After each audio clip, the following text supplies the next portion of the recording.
കോഴിക്കോട് ജില്ലാ പഞ്ചായത്തിന്റെ കീഴിലുള്ള പയ്യോളി തിക്കോടിൻ സ്മാരക ഹയർ സെക്കൻഡറി സ്കൂളിലെ മിൽമ ബൂത്ത് ക്യാന്റീനിൽ വ്യാപക ക്രമക്കേട് നടക്കുന്നതായി പരാതി. ജില്ലാ പഞ്ചായത്ത് അംഗം ദുൽഖഫീറാണ് ആരോപണവുമായി രംഗത്തെത്തിയത്.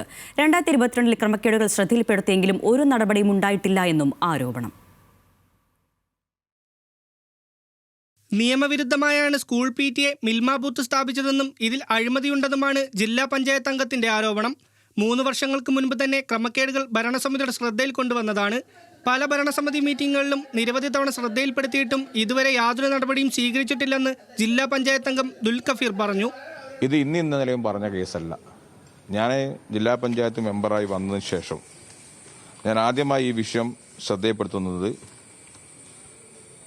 7/6/2022 ആ സമയത്ത് DDയോട് റിപ്പോർട്ട് ചോദിച്ചപ്പോൾ DD എനിക്ക് വിവരാവകാശ നയപ്രകാരം തന്നിരിക്കുന്നത് ഞങ്ങളത് അന്വേഷിച്ചില്ല എന്നാണ്. ഇത് ഒരു സ്കൂളിലെ മാത്രം പ്രശ്നമല്ല.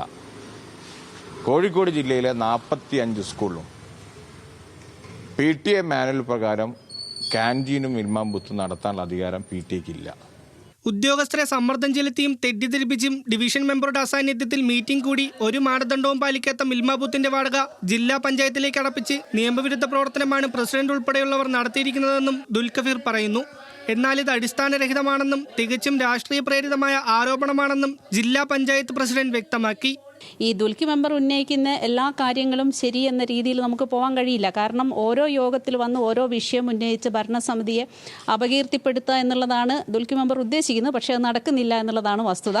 അതിൽ അവ്യക്തത ഉണ്ട് എന്ന് പറയുമ്പോൾ നമുക്ക് വീണ്ടും അത് അന്വേഷിക്കാം. ഞങ്ങൾക്ക് യാതൊരു പ്രശ്നമില്ല അന്വേഷിക്കാം. ഞങ്ങൾക്ക് ആരെയും സംരക്ഷിക്കേണ്ട. ഏത് PTA ആണെങ്കിലും ജില്ലാ പഞ്ചായത്ത് ഭരണസമിതി ന്യായത്തിൻ്റെ ഭാഗത്താണ്. എവിടെയാണോ അഴിമതി ഉള്ളത് അതിനോടൊപ്പം അതിനെതിരെ പ്രതികരിക്കും എന്നുള്ളത് തന്നെയാണ് ജില്ലാ പഞ്ചായത്ത് മുന്നോട്ട് വെച്ചിട്ടുള്ള ആ നിലപാടിലാണ് ജില്ലാ പഞ്ചായത്ത് എപ്പോഴും നിൽക്കുക, ഇനിയും നിൽക്കുന്നത് അങ്ങനെ തന്നെയാണ്. പ്രതിപക്ഷം രാഷ്ട്രീയ പ്രേരിതമായി ആരോപണങ്ങൾ ഉന്നയിക്കുകയാണെന്ന് ഭരണപക്ഷവും സ്വജനപക്ഷപാതം ഉന്നയിച്ച് അഴിമതി നടത്താനുള്ള വഴികൾ തേടുകയാണ് ഭരണപക്ഷമെന്ന് പ്രതിപക്ഷാംഗവും ആക്ഷേപങ്ങൾ ഉന്നയിച്ചതോടെ കൂടുതൽ വിവാദങ്ങളിലേക്കാണ് വിഷയം ചെന്നെത്തുന്നത്. ന്യൂസ് മലയാളം, കോഴിക്കോട്.